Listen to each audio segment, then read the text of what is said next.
नमस्कार दोस्तों, स्वागत है आप सभी का मेरे YouTube चैनल स्टेनो गुरु शिवा में। दोस्तों शुरू करते हैं आज की डिक्टेशन। गति लेखन अभ्यास संख्या 11।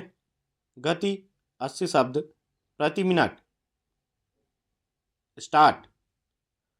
भारतीय न्याय संहिता, भारतीय नागरिक सुरक्षा संहिता और भारतीय साक्ष्य विधेयक को आखिरकार लोकसभा ने मंजूरी दे दी।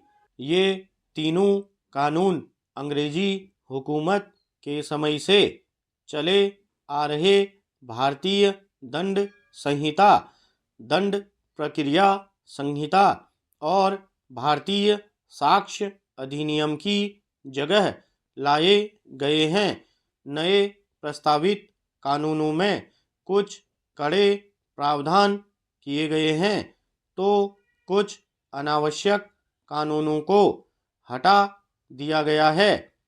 सरकार का कहना है कि अभी तक चले आ रहे कानून ब्रिटिश हुकूमत की सुरक्षा के मद्देनज़र बनाए गए थे, जबकि नए प्रस्तावित कानून देश और नागरिकों की सुरक्षा को ध्यान में रखकर बनाए गए हैं, जो भारतीय मिजाज से मेल खाते हैं।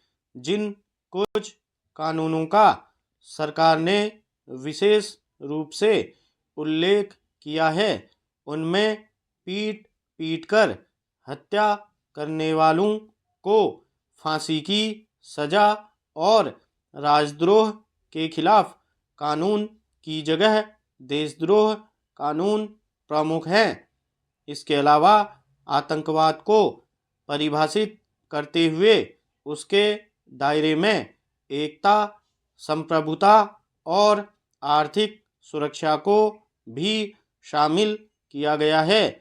इन कानूनों का विशेष रूप से उल्लेख करने के पीछे सरकार की मंशा स्पष्ट है, क्योंकि इन्हीं मसलों पर विपक्ष सबसे अधिक सरकार पर निशाना साधने का प्रयास करता रहा है। इसलिए स्पष्ट किया गया कि सरकार को इन विषयों की विशेष चिंता है। बदलती परिस्थितियों और ज़रूरतों के मुताबिक कानूनों की समीक्षा और उनमें बदलाव लोकतांत्रिक प्रक्रिया का हिस्सा है।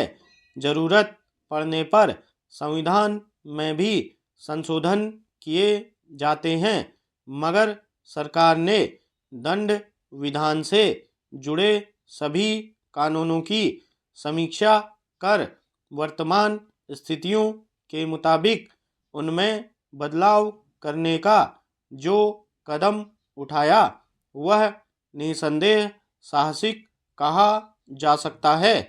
ये तीनों विधेयक मानसून सत्र में ही सदन के पटल पर रखे गए थे।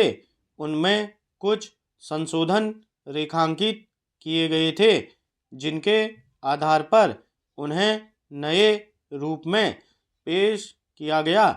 हालांकि अब भी विपक्ष की शिकायत है कि इन विधेयकों पर ठीक से चर्चा नहीं कराई गई। विपक्ष के ज़्यादातर सदस्य चूँकि निलंबित थे, इसलिए इन विधेयकों पर चर्चा में उनकी भागीदारी नहीं हो सकी। इस तरह तीनों विधेयक केवल सत्तापक्ष की मंजूरी से पारित हो गए। इस शिकायत को नज़रअंदाज नहीं किया जा सकता, क्योंकि दंड विधान से जुड़े कानून संवेदनशील होते हैं। उनके हर पहलू पर बारीकी से चर्चा अपेक्षित होती है, मगर लोकसभा में विपक्ष की संख्या इतनी कम है कि उनके उपस्थित रहने पर भी इन विधेयकों के पारित होने में कोई बाधा नहीं आती।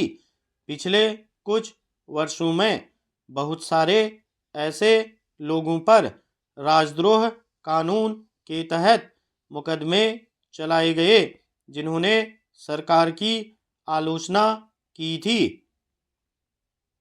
स्टॉप।